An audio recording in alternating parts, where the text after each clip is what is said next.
Assalamualaikum warahmatullahi wabarakatuh. Selamat pagi, siang, sore, dan malam teman-teman sekalian. Beserta Pak Gede Agung Ari Wisudiawan, selaku dosen interaksi manusia komputer. Saya Ahmad Julius Tarigan dari Grup B, dan beserta teman-teman saya, Iqbal Saifiola, Muhammad Farhan Falosa, dan Gempur Bayu Aji, kami akan memberikan laporan mengenai proses desain user interface yang sudah kami lakukan sebelumnya. Yang kami bahas pada kesempatan ini, yang pertama adalah penjelasan mengenai step 1 sampai step 9, kemudian ada storyboard, dan yang terakhir adalah prototype. Selanjutnya, saya serahkan kepada teman saya, Farhan Falosa. Assalamualaikum warahmatullahi wabarakatuh. Saya Muhammad Farhan Falosa. Di sini saya akan menjelaskan step 1 hingga step 5. Pada step 1 yaitu memahami pengguna.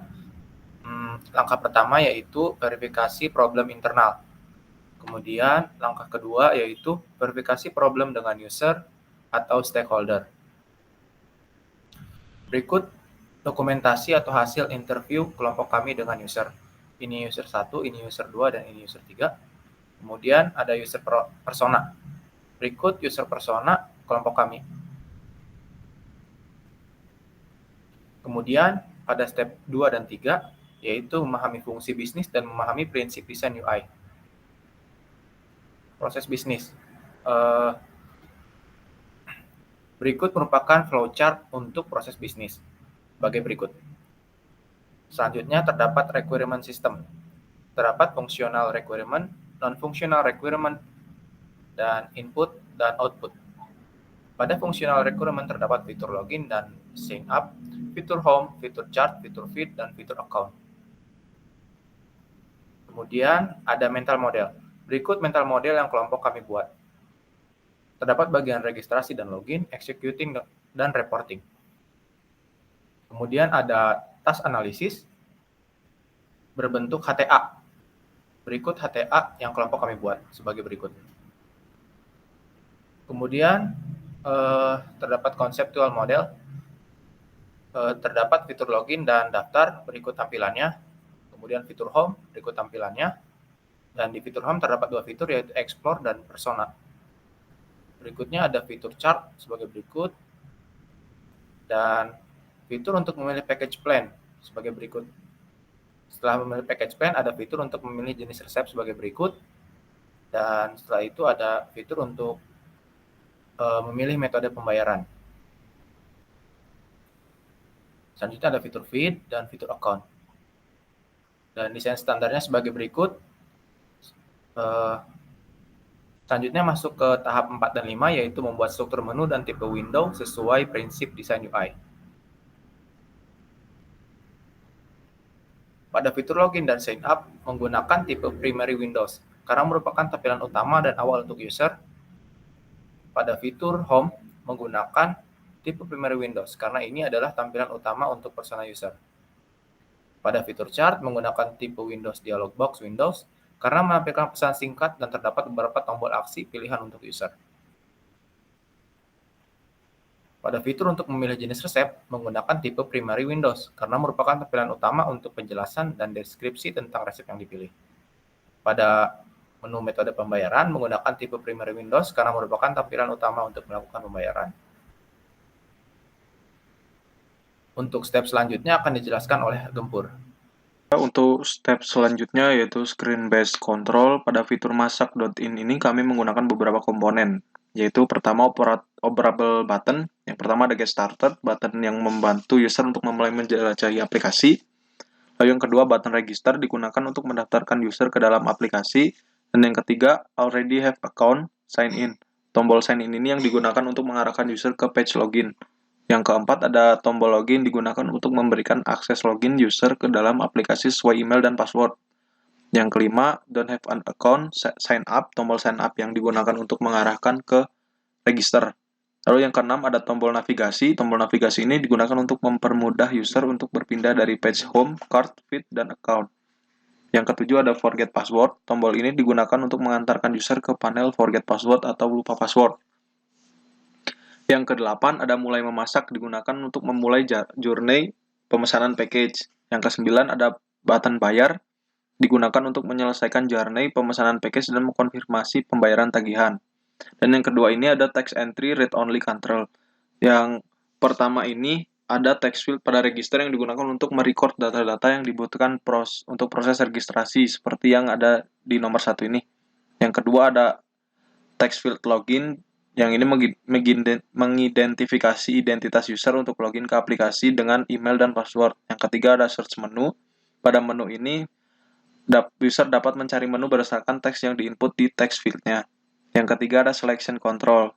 Yang selection control yang pertama ini ada pada page user dapat bergeser ke fitur explore dan persona untuk melihat feed dan mengetahui recent performance-nya. Yang kedua ini ada single meal dan package plan. Button ini single meal ini akan mengarahkan user kepada page pemesanan satu package masakan, sedangkan package plan untuk mengarahkan user ke page perencanaan pemesanan package atau paket.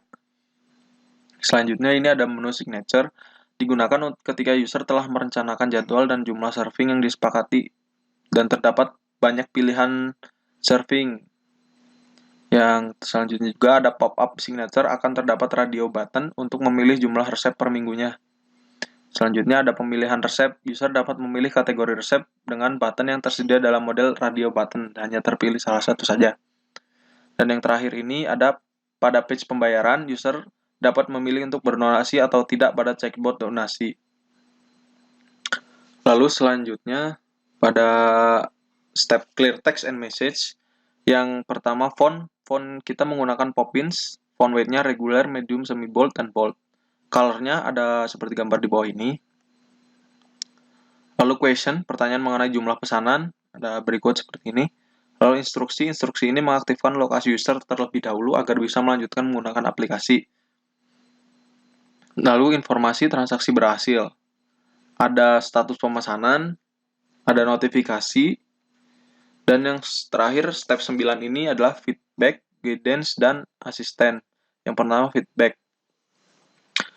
Feedback pertama ini ketika user menekan salah satu menu home, card, atau notifikasi dan profile, tombol akan berubah menjadi warna hijau. Dan ketika user mengakses menu home, user dapat memilih explore atau persona, di mana ketika user memilih tombol tersebut, tombol berubah warna menjadi putih. Di menu chart, user dapat memilih jumlah resep antara 2 sampai 3 atau 4. Dan yang terakhir dengan promo harga akan disesuaikan kembali. Ini ada feedback makin hemat pakai promo. Lalu ada guidance dan asisten. Time delay ini menggunakan animasi transaksi selesai ketika user telah menyelesaikan proses pemesanan package.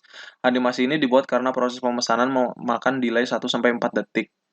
Instruksinya meminta mengaktifkan layanan GPS lokasi pada saat aplikasi diunggah untuk mempermudah penentuan titik kirim. Baiklah, saya akan menjelaskan storyboard dari aplikasi masak ini. Yang pertama adalah tampilan dari login, yang di sini kita memerlukan email, password, serta ada fungsi forget password, tombol login, dan juga ada link menuju halaman registrasi. Selanjutnya adalah halaman registrasi, yang di sini kita memerlukan nama lengkap, email, password, dan juga ada tombol register, dan juga ada link menuju halaman login. Selanjutnya adalah halaman cart, yang di saat kosong kita akan melihat tombol mulai belanja untuk melakukan pemesanan. Selanjutnya adalah halaman pemilihan paket, di mana kita bisa memilih paket yang kita inginkan. Selanjutnya adalah halaman dari menu-menu paket yang kita pilih sebelumnya. Di sini kita bisa melihat deskripsi dan juga foto-foto dari menu tersebut. Selanjutnya adalah halaman untuk menampilkan preferensi seperti jumlah ataupun preferensi yang lain pada menu yang kita pilih. Selanjutnya adalah tampilan cart di saat sudah melakukan pemesanan, dan di sini kita bisa melihat informasi dari pesanan dan juga deskripsinya. Selanjutnya adalah tampilan dari beranda, di mana tampilan ini mengandung foto profil dari user dan juga ada tombol persona yang berfungsi untuk melihat statistik dari user saat melakukan pemesanan, dan juga ada tombol explore, di mana tombol explore berfungsi untuk mencari menu-menu yang ada seperti pada tampilan berikut. Dan di sini kita bisa melihat ada deskripsi dan juga ada foto dari berbagai menu. Selanjutnya adalah tampilan detail dari menu, dan kita bisa melihat di sini ada nama menu, resep, dan juga deskripsi tambahan, dan juga ada ulasan. Selanjutnya adalah tampilan pembayaran, di mana tampilan pembayaran kita dapat memilih jenis pembayaran dan preferensi lainnya. Selanjutnya adalah tampilan notifikasi, di mana tampilan ini berfungsi untuk media komunikasi terhadap user seperti promo ataupun yang lainnya.